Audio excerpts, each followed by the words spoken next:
नमस्कार, मी वृषाली पाटील. आरोग्यम धनसंपदा मध्ये आपलं सर्वांचं स्वागत करते. सध्याच्या फास्ट लाईफ आणि फास्ट फूडमुळे पोटाच्या विकारांच्या समस्यांमध्ये खूप जास्त वाढ झाली. अवेळी जेवण, तेलकट, तिखट यामुळे आपल्या पोटाचं आरोग्यच बिघडत चाललंय. मग याच पोट विकारांवर काही आयुर्वेदिक उपचार आहेत का, आणि असल्यास ते कोणते आहेत, याच संदर्भातील माहिती आज आपण घेणार आहोत आजच्या एपिसोडमधून. तर आजच्या एपिसोडला सुरुवात करूया.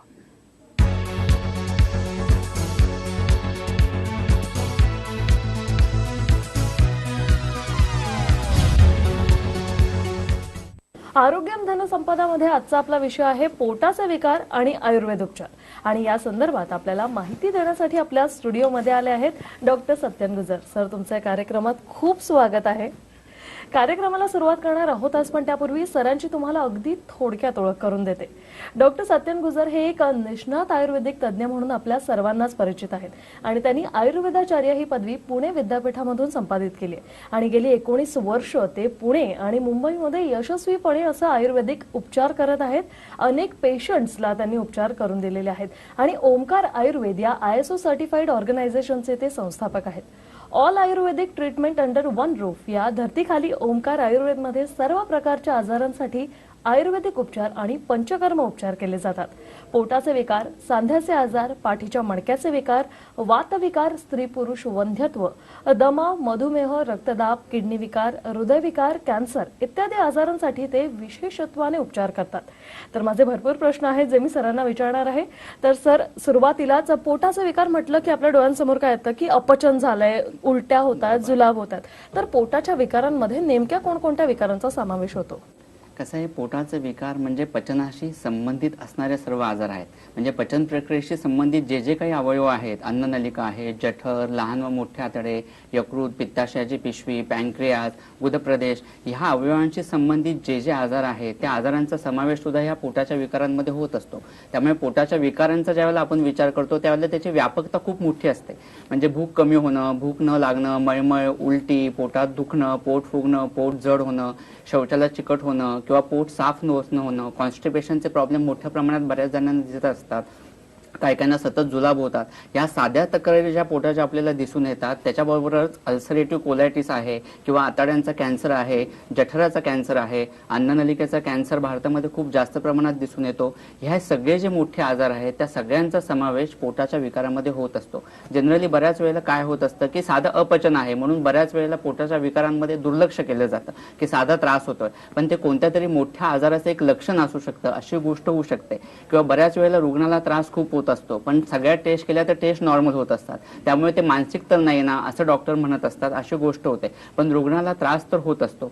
पोटाच्या विकारांमध्ये हीच गोष्ट खूप महत्वाची आहे, कारण बरेचसे पोटाचे विकार हे कार्यात्मक विकृतीमुळे होणारे असतात, रचनात्मक विकृतीमुळे नाही. पण प्रत्येक वेळेला आतड्यांना सूज असते किंवा जठराला सूज असते अशी गोष्ट नसते, किंवा प्रत्येक वेळेला अल्सर असतो अशी गोष्ट होत नाही. त्यामुळे बऱ्याच टेस्ट केल्या जातात, गॅस्ट्रोस्कोपी केली जाते, कोलोनोस्कोपी केली जाते, स्कॅन केले जातात, पण सगळं नॉर्मल येतं आणि रुग्णाला तर त्रास भरपूर होत असतो. त्याच्यामुळे काय करायचं असा प्रश्न रुग्णासमोर उभा राहत असतो. त्यामुळे अशा पोटाच्या विकारांमागची कारणं काय आहेत, त्याच्यामध्ये लक्षणं काय दिसतात, आयुर्वेदिक उपचार त्याच्यामध्ये कशा पद्धतीने उपयोगी होतात, हे आज आपण ह्या एपिसोडमध्ये बघणार आहोत. सर, पचन प्रक्रिया जी आहे ती नेमकी कशी काम करते? ही गोष्ट खूप महत्वाची आणि खूप महत्वाचा प्रश्न आहे, कारण जनरली पचन म्हणजे आपण स्थूल पचनाकडे बघत असतो, पण आयुर्वेदाने पचनाचे प्रकार 2 सांगितलेले आहेत. म्हणजे त्याचा विचार 2 पद्धतीने केला आहे. एक आहे ते स्थूल पचन आणि दुसरं आहे ते सूक्ष्म पचन.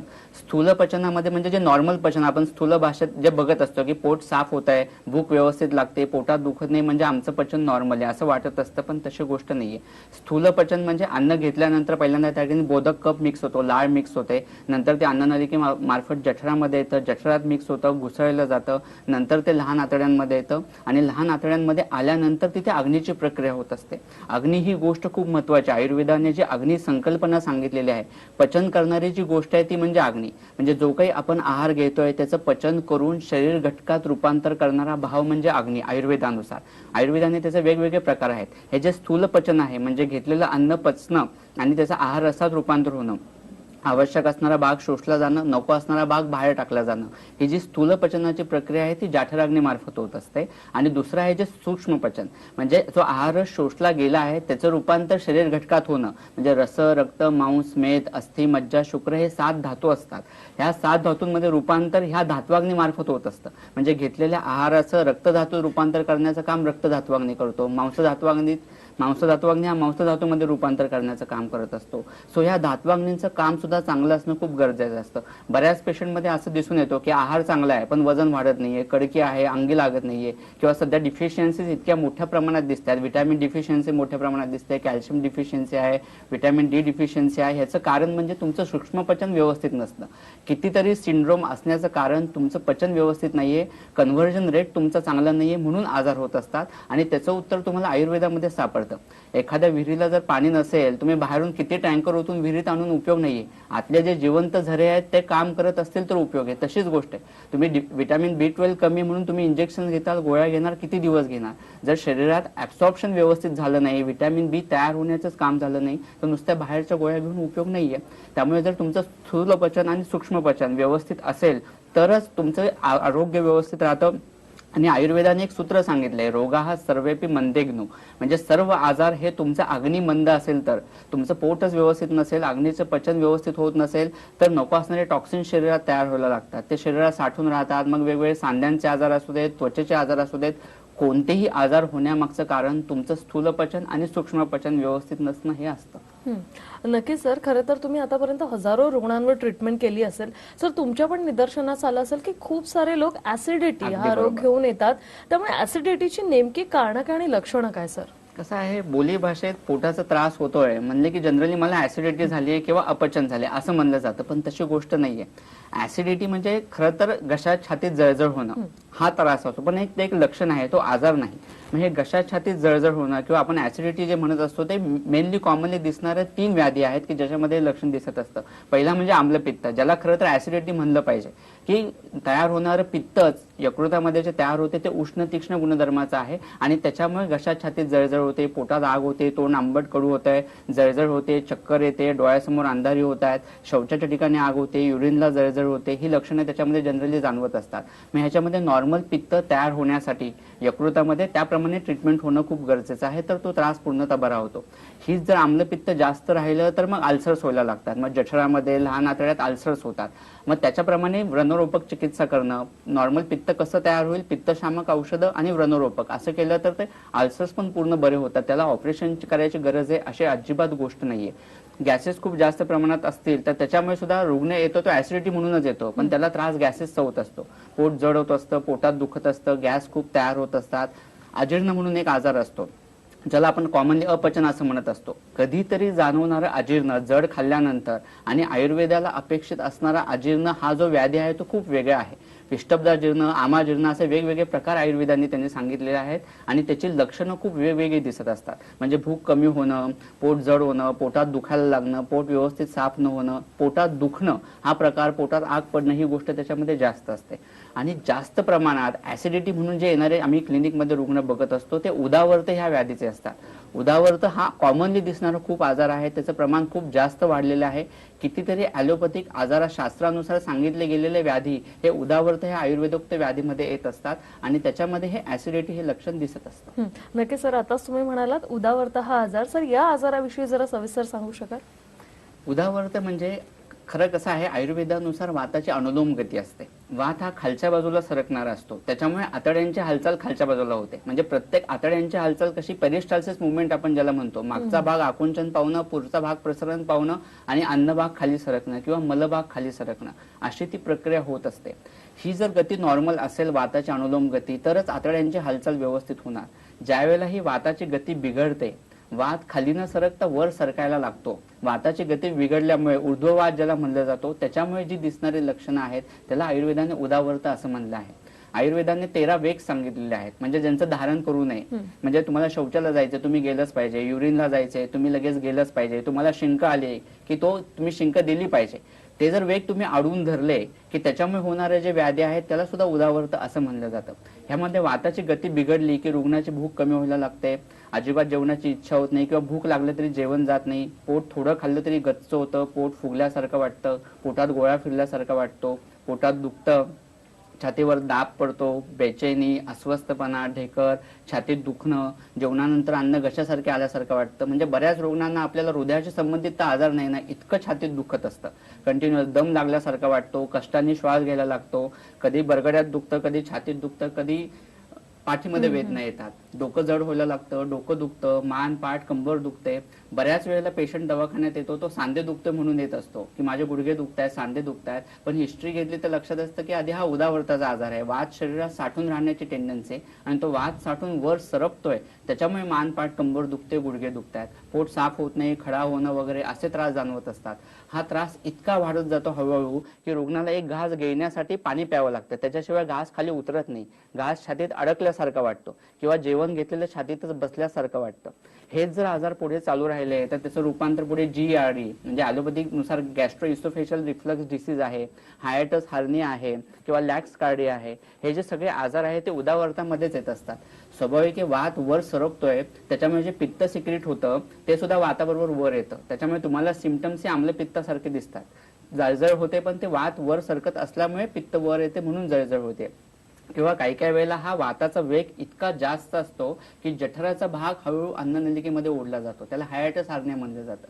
मग बऱ्याच वेळेला हायटिस हार्नियामध्ये ऑपरेशनचा सल्ला दिला जातो, पण ऑपरेशन करून सुद्धा रुग्णाचा त्रास बरा होत नाही. कितीतरी हायटिस हार्नियाचे पेशंट ऑपरेशन करून येणारे असतात, आधी जो त्रास होतोय तो आता होतोय असं सांगणारे असतात, आणि त्याच्यासाठी उदावर्तासाठी म्हणून जोपर्यंत तुम्ही ट्रीटमेंट करत नाही तोपर्यंत आजार बरा झाले असं होत नाही.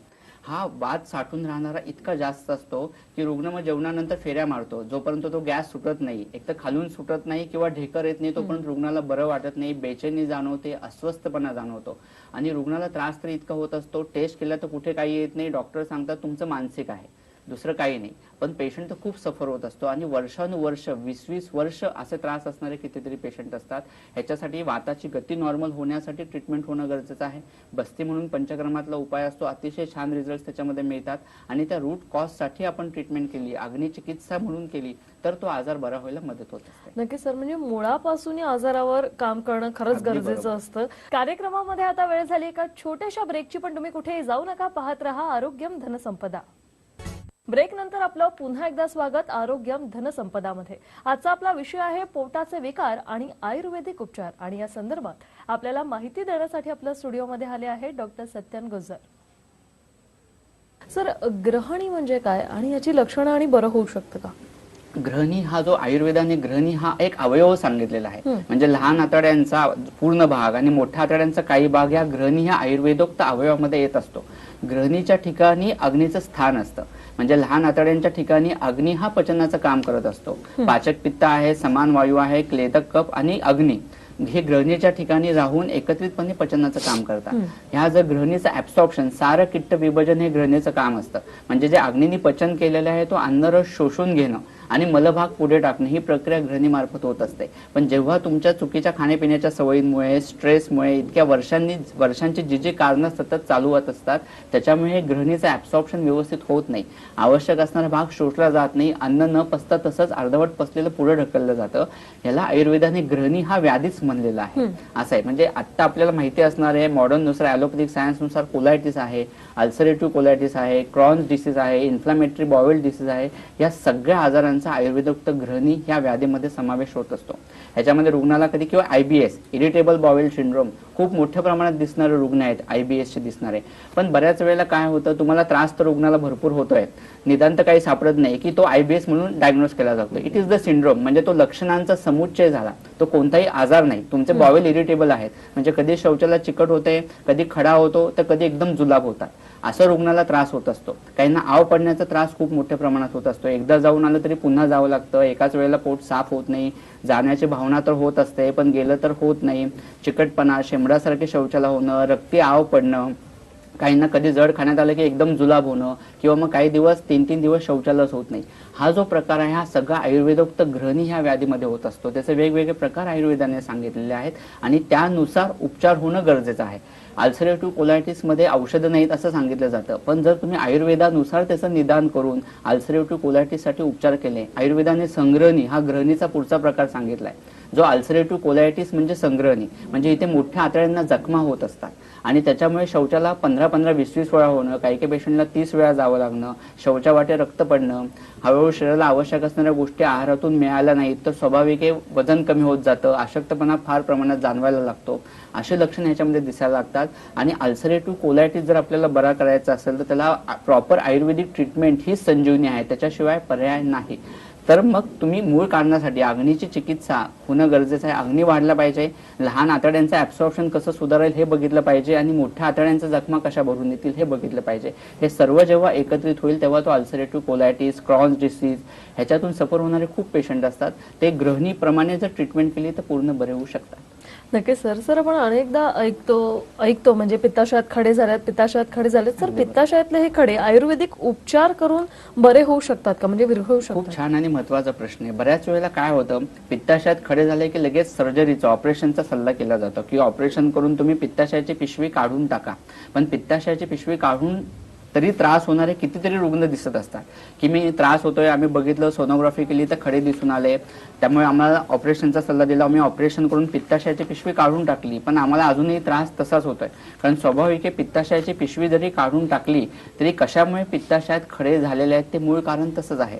यकृतामध्ये पित्त तयार होत असतं, नंतर ते पित्ताशयाच्या पिशवीमध्ये येऊन साठून राहतं. ज्या वेळेला अन्न घेतल्यानंतर अन्ननलिकेमार्फत जठरात येतं, मिक्स होतं, घुसळलं जातं, ते जेव्हा लहान आतड्यात येईल त्यावेळेला पित्ताशयाच्या पिशवीतून पित्त सिक्रेट होतं आणि ते लहान आतड्यात येऊन पचनाचं काम करत असतं. जनरली अशा पद्धतीने प्रक्रिया होत असते. पण यकृतात तयार होणारं पित्त जर नॉर्मल गुणधर्माचं तयार झालं नाही, त्यातली द्रवता, तीक्ष्णता कमी झाली तर असं पित्त येऊन पित्ताशयाच्या पिशवीत साठून राहतं. त्यामुळे साठून राहिलेलं पित्त घट्ट होतं आणि खडे तयार होतात. आता हे त्याचं मूळ कारण झालं. मग खडे तयार झाल्यामुळे खडे तयार होण्याचं हे कारण आहे, पण मूळ कारण यकृतात पित्त तयार होत नाही. त्यामुळे स्वाभाविक नॉर्मल पित्त तयार झालं नाही तर लहान आतड्यांच्या ठिकाणी पचनाचं काम व्यवस्थित होत नाही. मग पोट जड होणं, गच्चपणा, गॅसेस, पोटात दुखणं, मळमळ, उलटी, पोट साफ न होणं, उजव्या बरगडीखाली दुखणं, असे लक्षणं रुग्णाची चालूच राहतात. आपण ह्याला आयुर्वेदाने कफावृत्त समान असं म्हणलेलं आहे. असं या पद्धतीने निदान करून जर पित्ताशयाच्या खड्यांसाठी उपचार झाले तर 60% पेशंटमध्ये पित्ताशयातले खडे विरघळू शकतात. सगळ्याच पेशंटमध्ये खडे विरघळतात असं होत नाही. 40% पेशंटमध्ये जर त्या पित्ताशयाची घनता, पित्ताची घनता खूप जास्त असेल तर तो खडा विरघळत नाही, नाहीतर 60% पेशंटमध्ये खडे विरघळू शकतात. त्यामुळे आपल्याला खडे झाले तर ऑपरेशन हा एकच पर्याय आहे असं नाही. आयुर्वेदिक उपचार घेतले तर तुम्हाला चांगला फरक त्याच्यामध्ये दिसू शकतो. निश्चितच सर नेहमी आपण असं म्हणतो की आपल्या दुश्मनाला सुद्धा मूळव्याध, भगंदर यासारखे रोग होऊ नये, तर हे जे रोग आहेत म्हणजे कॉन्स्टिपेशन वगैरे सगळे ते कशामुळे होतात आणि आयुर्वेदात उपचार आहेत का? कसं आहे, ज्यांचं पचन व्यवस्थित नसतं किंवा ज्यांना कॉन्स्टिपेशनचा, मलावष्टंभाचा त्रास असणं ही सुद्धा खूप कॉमनली दिसणारी तक्रार आहे. म्हणजे आपण मूळव्याधीच्या अगोदर थोडक्यात मलावष्टंभाबद्दल बोलू. कारण 40-50 नंतर कॉन्स्टिपेशन असणं, मलावष्टंभाचा त्रास असणं हे कितीतरी पेशंटला दिसत असतं. तात्पुरतं त्यामुळे लॅक्झेटिव्ह घेणारे कितीतरी पेशंट असतात की पोट साफ होण्यासाठी एखादं चूर्ण घेत आहेत, एखादी गोळी घेत आहेत, पण ही जी औषधं असतात ती आतडी पिळवटून शौचाला करणारी असतात. त्यामुळे आतड्यांना अजून कोरडेपणा येतो आणि त्याच्यामुळे पोट साफ होत नाही, अशी गोष्ट होत असते. 50 नंतर तर 70 ते 80% लोकांना हा त्रास असतो आणि तात्पुरती औषधं घेतल्यामुळे प्रॉब्लेम वाढत असतो. आयुर्वेदानुसार ह्याच्यामध्ये आतड्यांची हालचाल व्यवस्थित होण्यासाठी, आतड्यांचा कोरडेपणा कमी होण्यासाठी ह्याच्यामध्ये उपचार होणं गरजेचं आहे. तैलबस्तीचा उपयोग ह्याच्यामध्ये खूप छान होत असतो. अग्नीची पचनशक्ती वाढली पाहिजे, वाताची गती नॉर्मल झाली पाहिजे आणि आतड्यांचा कोरडेपणा कमी झाला पाहिजे, म्हणजे नैसर्गिकरित्या पोट साफ होणं अशी गोष्ट होत असते. मग तुम्हाला कोणत्या तरी औषधांवर डिपेंड राहावं लागलंय पोट साफ होण्यासाठी अशी गोष्ट होत नाही. ज्यांना असं क्रॉनिक कॉन्स्टिपेशन आहे, ज्यांचा पचनाचा त्रास बरेच दिवसांचा आहे, मग हळूहळू दोष तिथे गुदवलींच्या इथे साठायला लागतात, मलभाग तिथे साठायला लागतो. मग त्या इरिटेशनमुळे हळूहळू त्या ठिकाणी गुदवलींच्या ठिकाणी इरिटेशन होऊन तिथली रक्तवाहिनी फुगते आणि तिथली रक्तवाहिनी फुगल्यामुळे मूळव्याधीचा कोंब म्हणजे ती फुगलेली रक्तवाहिनी असते. आपण मग ज्या वेळेला मूळव्याधीचा त्रास होतो त्यावेळेला मग शौचीची जागा दुखणं, आग, खाज, रक्त पडणं, काही काहींना बाहेर कोंब जाणवत नाहीत, आतल्या बाजूला सुद्धा मूळव्याधीचे कोंब असतात, तेव्हा सुद्धा ठणका जास्त असतो. बऱ्याच वेळेला मूळव्याधीसाठी ऑपरेशन केलं जातं, पण ऑपरेशन म्हणजे फुगलेली रक्तवाहिनी कट केली जाते, कॉटराईज केली जाते किंवा स्टेपल केली जाते. पण ऑपरेशन करून तुम्ही एक रक्तवाहिनी काढली म्हणजे तुमची मूळव्याध बरी झाली का? अजिबात नाही. कितीतरी पेशंटला पुन्हा 6 महिन्यांनी दुसरा कोंब येतो. त्यामुळे मूळव्याध जर पूर्ण बरी करायची असेल तर ही मागची कारण परंपरा आधी पूर्ण नष्ट करणं करणं गरजेचं आहे, तर ती मूळव्याध कायमस्वरूपी बरी होते. फिशरमध्ये तीच गोष्ट आहे. शौचाला खडा होत असल्यामुळे मलभाग जो घासून जातो शौचाच्या ठिकाणी, त्यामुळे जखम होते, त्याला फिशर म्हणतात. बगंदर हा जो प्रकार आहे तो थोडासा त्रासदायक असतो. बऱ्याच वेळेला फिशरसाठी सुद्धा ऑपरेशन सांगितलं जातं, पण ऑपरेशनची अजिबात गरज नाही. जर प्रॉपर औषधोपचार झाले आयुर्वेदिक, तर फिशर पूर्णतः बरं होऊ शकतं. बगंदर हा प्रकार थोडासा त्रासदायक आहे. दोष तिथे जास्त साठून राहिलेले असतात, नाडी व्रण तयार झालेला असतो, आतून एक चॅनल तयार झालेला असतो. जखम भरून आणण्याचं काम शरीरच करतं, पण स्वाभाविक तिथे इन्फेक्शन झालं, दोष जास्त असेल, पस फॉर्मेशन असेल, तर ती जखम भरून यायला वेळ लागतो. त्याच्यामुळे बगंदरामध्ये काही काही वेळेला ऑपरेशनची गरज पडू शकते, पण त्याच्या मागचे बऱ्याच वेळेला ऑपरेशन केलं तरी पुन्हा रुग्णाला त्रास होत असतो. सो त्याच्या मागचं काय कारण आहे हे बघणं गरजेचं आहे. म्हणजे मूळव्याध, फिशर आणि बगंदर या गोष्टींसाठी सुद्धा आपल्या आयुर्वेदाने चांगले रिझल्ट मिळतात. निश्चितच सर, आपण कार्यक्रमाच्या अगदी शेवटच्या टप्प्यात आहोत. सर, जाता जाता प्रश्न विचारते की युरिन स्टोन म्हणजेच मूतखडा हे आयुर्वेदाने बरा होऊ शकतो का? मुतखडा होण्यामागचे कारण सुद्धा वेगवेगळे सांगितलेले आहेत. आयुर्वेदानुसार गुदगत वात असेल तर मुतखडा होतो, जनरली कॉमनली. म्हणजे फक्त कॅल्शियम ऑक्झलेट एकत्र एकमेकावर थर साठून मुतखडा होतो असे नाहीये. बऱ्याच पेशंटमध्ये सतत मुतखडा होण्याची टेंडन्सी असते, आणि त्यामुळे सतत होत राहिले की ऑपरेशन किती वेळा करणार. एखादा खडा तुम्हाला झाला आहे, तुम्ही लिथोट्रिप्सी करून काढून टाकला, पण पुन्हा पुन्हा होत असतील, किडनीत जास्त खडे होत असतील, तर काय करायचं, हा मोठा प्रश्न रुग्णासमोर उभा राहतो.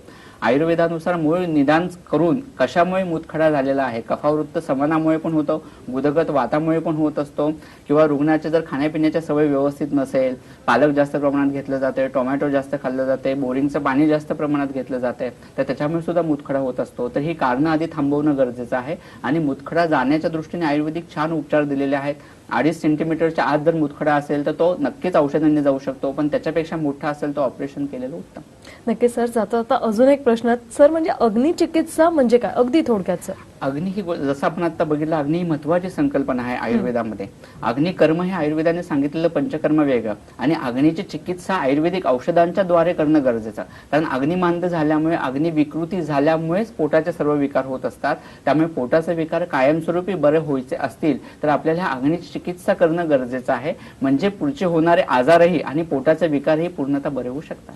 नक्कीच सर, जसं मी सुरुवातीलाच म्हणालेले की विषय खूप मोठा आहे, पण आपल्याकडे वेळ कमी आहे. तसे माझे प्रश्न देखील भरपूर होते, पण वेळेचं बंधन आहे. तुम्ही इथे आलात, एवढं छान मार्गदर्शन केलं, खूप खूप धन्यवाद. तर आरोग्यम धनसंपदा या विशेष कार्यक्रमामध्ये आता वेळ झाली इथेच थांबण्याची. नमस्कार.